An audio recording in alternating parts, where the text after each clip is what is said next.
SSA Marine is one of the leading cruise terminal operators in North America, with activities at more than 24 port locations. Visit us at booth 1433 to learn more about our collaborative approach to development, investment, and operations across a wide array of cruise services. Have you ever wanted to know how is that done on board, or who's really behind the various initiatives that take place within the bars and restaurants at sea? Or how do trends in hospitality really impact the F&B experiences that are fantastic and that guests enjoy while cruising? Then Eat, Drink, Cruise is your podcast. Sustainability, unique and distinct experiences, reshaping beverage consumption, culinary innovation, supply and demand in today's commercial world, and the people that make all of this happen is actually what our Eat, Drink, Cruise podcast aims to cover. In 2024, the outlook for cruising expects to see over 35 million guests on board, which is a 12% increase year on year, according to Cruise Line's International Association. And so this podcast really becomes a sneak peek behind the scenes of a dynamic industry, whether you're a cruise expat or a successful supplier or newcomer supplier, or just an F&B fanatic. Bite-sized conversations are what this podcast are all about. My name is Ken Taylor, and welcome to the show. We have a great lineup of different players throughout the business, including operators and consultants and influencers. It's a holistic perspective on the status of cruise F&B today. And we're talking today about a brand that's really made a splash in the last few years, a new brand in the business, Virgin Voyages. And, you know, when you look online and do a little kind of investigation, if you're a customer, many obviously people are doing that, it really is kind of a breath of fresh air. And I think if you're talking to a Virgin Voyages employee or executive team member, you're probably going to hear that, you know, it's something about a new perspective on what really cruising can be. And I think that's maybe been, you know, at the base of how this product got put together. So who better to talk to than one of the guys who's been around this brand since the beginning, I believe, is Charles Steadman. Charles, you've been there since the beginning and putting this together for the most part. Yeah, for the most part. I can start with a piece of paper and a pen. Yeah. It was a pretty blank piece of paper from that side, but now it's been very exciting to kind of be brought into the fold. And, you know, we actually started with a 2-ship order, then went to 3, then went to 4. So we definitely put the cart in front of the horse, and now we got the horse back in front.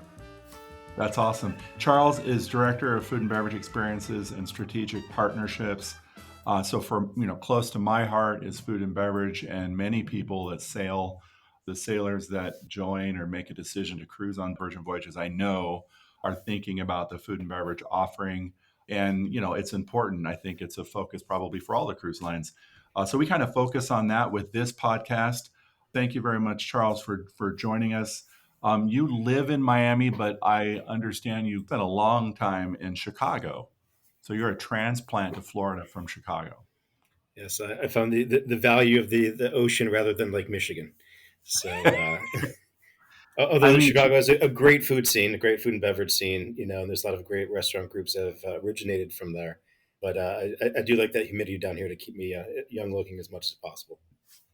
You know, and it keeps you healthy and it keeps your skin good, and you don't have to deal with the winters in Chicago. See, you and I go to the NRA show in May, which is probably one of the best times of the year. And I don't know that I go back more than once or twice a year. I don't spend the winter there, but it is a tough city, but it is still one of my favorite cities. And as you mentioned, it's that whole F&B scene. I mean, it's just impossible to ignore. It's probably next to New York, I would think, in the US. But when you think back on Chicago, like, what do you miss now that you're a Floridian for the number of years you've been in the state? It's kind of like I do agree with you in terms of that, you know, kind of thread to like New York City, but I kind of feel it's wider and cleaner streets and less of the, you know, kind of that quick movement. But from a culture perspective, from an architectural perspective, I mean, I used to spend a lot of time in, like, you know, kind of the Irish town and in the kind of the South Side, and, you know, going into like the different neighborhoods, and, you know, even just doing that touristy thing of the canal tour, right? For the architectural, it's just amazing, you know. And I kind of feel there's a more of a homesteaded kind of growth of food and beverage professionals in that area, and also from a chef-driven concepts. You're just seeing all these different areas kind of move around, similar to New York, but at the same time, I feel it's a little bit more wholesome and less cutthroat. Yeah. So, I mean, was there a favorite restaurant that you have, or do you like when you go back to go back through this May? Do you have a spot you want to make sure you get or that you remember?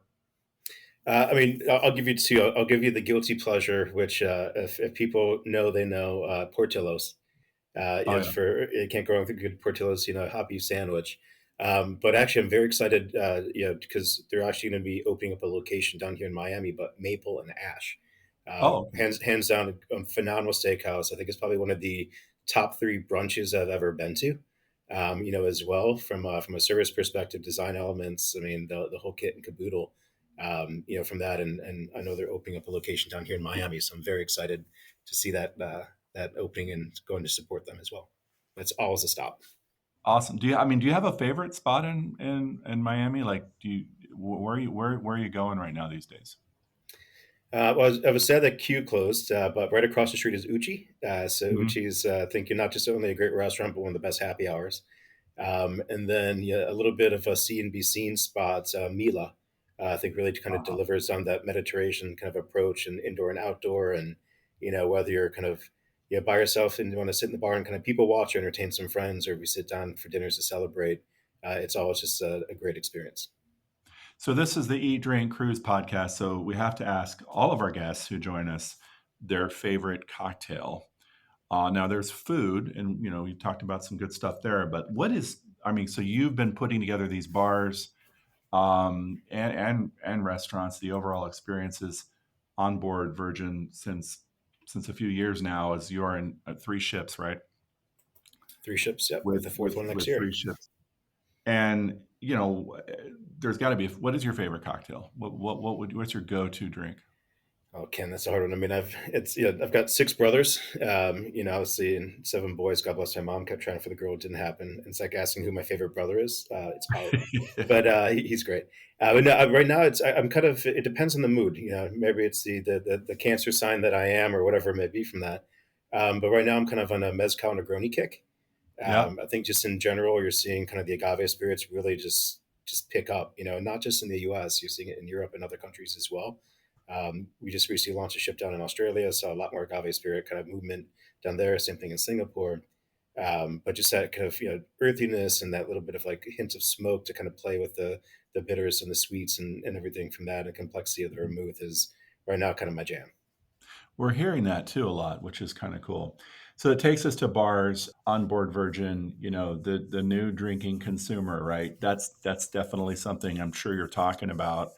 And the concepts, when you look at your concepts, I'd love to hear more about the different ones. I know there's Sip, which is a champagne experience. Do you actually sell caviar? Yeah, we do it in a few different ways, whether in the fun little cones or eggshells or the full tin. But we do in the evening a caviar service at our champagne lounge sip. That is, I mean, as I've spent 10 years in the business. I'm amazed and thrilled to see this, that being part of an experience that guests are interested in, and it really speaks to the kind of guests that you guys attract, the sailors that you guys call them on board those ships. It's definitely a guest interested in and something unique and distinct. So there's a dock house, gym tonic, athletic club. Is there a focus on healthy, low, and no? And I know that's a trend in today's consumers, but how do you define that? Definitely a trend. Definitely it's something where I'm in the process of doing kind of a bigger menu review right now that'll kind of launch in early summer. And a big kind of strategic shift for that is really focusing on no and low, right? So non-alcoholic and low ABV, alcohol by volume, beverages. And I think when we look at the consumer in general, and we look at the market that we market to bring our sailors, and thanks for calling them sailors, our passengers on board. From that piece of the pie, which is very niche when it comes to these, we have a bigger piece of the pie since it's kind of adults only, an adult by design, we like to Mhm. say. So we're definitely seeing not just from a trend perspective, but from sailor feedback and even from crew feedback of wanting more offerings from a non-alcoholic and a low alcoholic kind of spectrum. And we're actually in our Q1 well-being quarter focus, which includes a wellness social. So from 4 to 5, daily on the ships, we kind of focus on a no and low complimentary happy hour or social to really kind of bring some awareness. I think when people come on vacation, like the inhibitions go down a little bit. There's a desire to try something new and different. And I think when you prime the pump with a little bit of liquid to lips moment, we do see that, kind of like purchase afterwards, or that, interest afterwards for people to try new things as well, which are in the no and low. Well, in the new area of creating new experiences that break the mold, if you will, for cruising, I know that's always been an objective, and getting away from that stigma, right? And there's a very competitive cruise industry out there that there are different approaches to some of the things that are being done on board from a food and beverage standpoint, but there's also some very strong familiarities that create this sort of competitiveness. And one of them is this beverage package thing that everybody's run to, which has been going on for probably 10, 12 years and does generate cruise lines beverage revenue. It certainly helps. It wasn't always thought to be the case, but I think in the end, it probably is the case. Your approach at Virgin is to offer a tab. Explain the differences of a beverage package, but not being a beverage package on board Virgin. Yeah, and I mean, there's I've kind of four main pillars in kind of like the design of the overall, say, beverage kind of like program, and one of them is basically bringing affordable luxury, right, and choice to our sailors that come visit us on the ships. And specific to the traditional cruise package, I spent a lot of time researching, and looking, and it's on a 7 day voyage or 3 sea days. You always get it, and there's formulaic, kind of spreadsheets out there for everything, and it really just break it down to just one word: disruption. Right? What are we after? Mhm. So it's a smart disruption, kind of looking at kind of again that affordable luxury and finding that value, that choice of not being stuck in a box of what a package could be sometimes, and it's that differentiation, right? To really look at more of a land based approach to kind of purchasing beverages on the ships. Kind of goodbye to the menu of the same 10 wine glasses, or glasses of wine Mhm. across like the same, kind of house wines all over. Really focusing more on that specialization. So, for us, we do have bar tab, which is a kind of a preload where you kind of purchase for 300 to get $50 in credit. We have a couple of different tiers from that, but it just gives you that choice, right? You can use it all to get a beautiful bottle of champagne or nice Cabernet or whatever this, or Magnum of this, but or you could buy a round of drinks for your new friends that you just met at the draft house bar. It's not having the two drink maximum or the turn around and then, well, my wife needs one now too, so I'll be right back, and you swivel around into the seat and you come back up and say, can I have my third drink, please? So it is really kind of giving that choice back, and just that flexibility for people to choose what they want. And, even for non-alcoholic, for coffee, for juices and things like this, where we avoid having to nickel and dime with the different packages out there. Now, they're very successful, and, there's value to everything. But we just want to show that a little bit of that disruption and kind of give that choice back to our sailors. And it doesn't drive consumption, which, let's be honest, you are counting drinks when you buy a package, and there's wastefulness there probably, and I'm sure the other cruise lines would be a great conversation to have, maybe in a panel discussion at either the F&B at Sea show, or even in other environments, where it's like, I know there's consumption, we're trying to sell product, but at the same time, it's not really on trend as much to drink a ton as the Gen Zers make their way into the drinking scene. It's really interesting to watch. So that's a very interesting perspective, and I think it's obviously successful for you guys, which is great. You're in a unique position because while many cruise lines have product development teams, you're in the experience development, and it's an ongoing, immersive in the operation type of a role, and it also includes these strategic partners that you get to work with to create these experiences. I'm interested in the show that you guys have launched. It's been on board for a while. It's called Dual Reality, but it's not just something you can see on board. You're actually doing this around the country. Tell me about the show. Yeah, definitely. So dual reality is kind of our acrobatic Cirque du Soleil-esque kind of Romeo and Juliet story. It's actually one of our original shows that we worked with to develop for the launch of Scarlet Lady, our first ship, in 2021. And a lot of, again, this, oh, you see that word again, disruption, is how do we market ourselves not just to traditional cruisers but also bring in kind of new potential cruisers into like the pool.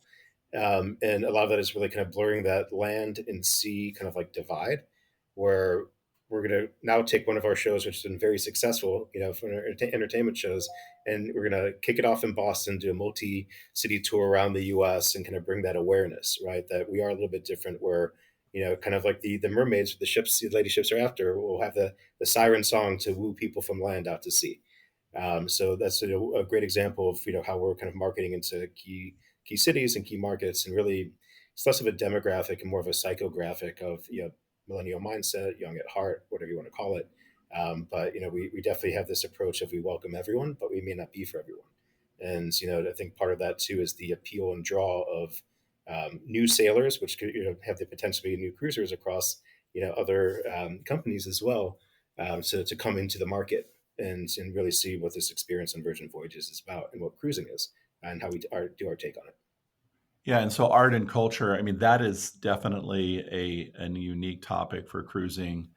And so obviously showcasing it in cities where you'd expect to see it, like you kicked this off in Boston. And, I think it's an interesting approach. And you guys are not unfamiliar to putting yourself in this area. I think you being part of Art Basel, you just sort of incorporating in your in your DNA itself, the whole music and art, kind of combination out there is part of your brand. And even with your partners, with Let's Talk Beverage partners, so Heineken Silver, for example, here's where, I mean, artists are coming on board. Explain this to me, because I think it's interesting. They're coming on board and they're developing these murals. There's music. What is that promotion about? Yeah, so this is a fun one. So obviously, with not just Virgin Voyages, but Virgin as a general, and Richard Branson, who's a fun, amazing, and a beautiful So soul. I'll But interrupt you real quick. You've met Richard Branson. oh yeah, yeah, I'm he's sure he's definitely everybody on the leadership team has had a chance to hang out with him, right? What's he like? infectious in a good way. No, Yeah. just very charismatic. I mean, there's just a great energy about him, and I'm yeah, definitely not like an energy woo person, but I do appreciate it. But no, just very involved. I mean, he's not in the office every single day, but he'll pop in randomly. He definitely supports all the launches, supports any initiatives and things that we're doing. Also, kind of layering in, we're right now we're testing out a few different itineraries throughout the Caribbean, and it happens to pass by Necker Island. So now he tends to pop on with maybe 70 of his new closest friends and have a great time and shake hands and kiss babies, and no babies on board the ships, but it is something interesting where there is that level of involvement, and but very gracious. I mentioned a kind of a child at heart, or kind of young at heart kind of mentality, and that embodies what Richard Branson is. I mean, he's in his 70s and he's in better shape than I ever was. And just gracious to everybody. He'll stop and take a picture. And if you feel uncomfortable, he'll say, "Hey, can I take a picture with you? Can we use your phone?" The crew just adore him. I mean, I adore him. I mean, he's just a very gracious and amazing person to, really kind of have behind the brands to promote, the positivity and inclusion. Which is great. So on the Heineken Silver, I did interrupt you on that, but yeah, so the artist comes on board, they paint the murals, but how tie that into the whole music and everything else? Yeah, so I mean, part of that DNA within Virgin is obviously music, art. I mean, it's a lot of these kind of fun things. So the live artist series. So this is the second year doing it, and we partnered up with Heineken, folks in Heineken Silver, and really it's just more of how do we bring this like amazing mural opportunity onto the ships? How do we then activate the space afterwards? And kind of kicks off really with like looking at let's say Heineken Silver creating an artist brief and really aligning with both brands, so you have those synergies. The artist will then come on board and paint a mural, and this isn't a call out of a bottle placements or can placements, or the product punching through a wall or anything like that. It's really just looking at a commissioned piece of actual art, right? This Mhm. is what it is. And when you do hold like the say the Heineken Silver, the product against it, it just comes alive, saying now this makes even more sense. And it is something where from that interactive kind of like, kind of muraling or muralist that comes on board, there's just a lot of questions people stop and ask the artists. They're very engaging. We have some great product displays just to kind of highlight that partnership. And then once that voyage is over and the mural is completed, then now we have a DJ that comes on board. And similar to the artist getting the artist brief, the DJ gets like a music brief to kind of highlight, kind of like what that, kind of combined brands kind of focus is. And then we'll do additional kind of DJ sets and kind of fun things in the dock space, which is where we do this. And then, again, it comes alive from an art side, it comes alive from a music side. We do some great sampling and kind of promotion from that side as well. And then we actually have it kind of staccatoed where we'll do one mural on, let's say, Scarlet Lady ship, and then another one on the Valiant Lady ship, and then back to Scarlet for mural number two, then back to Valiant Lady for mural number, two on that ship. So it runs for about a 4 month kind of program for this, and it gives us numerous opportunities. One, to highlight, our connection with not just local, Miami artists, but also national and international artists. The other part too is, also from the music scene. It's kind of a fun time of year with all the different award shows and things going on. But our DJ that came on to support last month, she plays like all the after parties and fun things. So it's not just like we bring a lot of great personality on board that really are passionate about kind of whether art or music.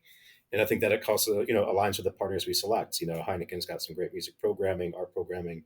And for us, again, you mentioned Art Basel, like, we've done programming there before as part of our blurring of land and sea. So it's just a very immersive, fun experience for our sailors. And, it also just tells a great story that, we really want to kind of promote the arts and music and responsible consumption, of course. Again, this is part of your role, which is really unique, that you get to be able to develop these. Obviously, everybody has partners on board. You guys go after smaller partners too, unique and distinct partners that can really contribute. I think do you refer them to as the creative collective, or explain that a little bit? Yeah, so we have a great kind of creative collective, and this includes not just food and beverage with some amazing chefs and bar personalities. I know Mission 4 Dual Reality, so Seven Fingers, which is a phenomenal production company, kind of helped develop dual reality for Virgin Voyages. But this collective it's really just not necessarily or like the big name, or the cookbook or this that, but really those that are out there that are passionate. They're approachable, they're up and coming, or they're established, but they haven't left working in the kitchen or necessarily behind the bar or creating, right?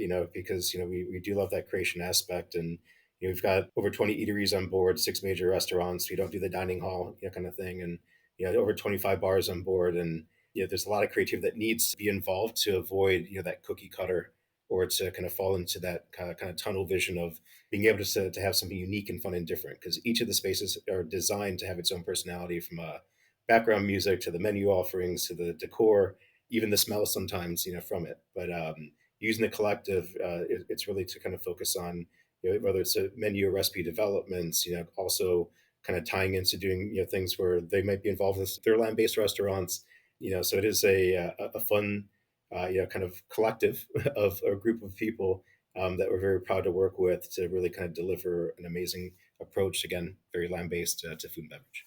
Obviously, you got a lot of things that you've been working on. I was really intrigued to note that, we as a group, the group I work with, Market Team, has been involved in Vibe for many, many years. And it's kind of what made me kind of think about the cruise industry and an awards program or a recognition program for the cruise industry.